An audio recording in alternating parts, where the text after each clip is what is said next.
துர்கா ஆரண்யம் காக்கும் ஸ்ரீ துர்கா லாவண்யம் கொஞ்சமோ சொல்லட்டா வரமாடும் தாயே வனதுர்கா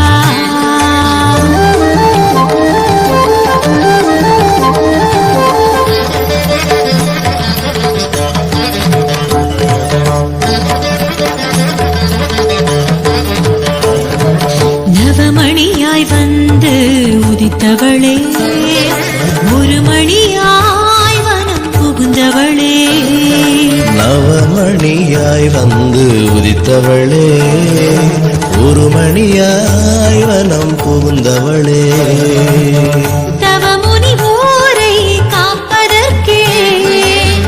கண்மணி இமையாது இருப்பவளே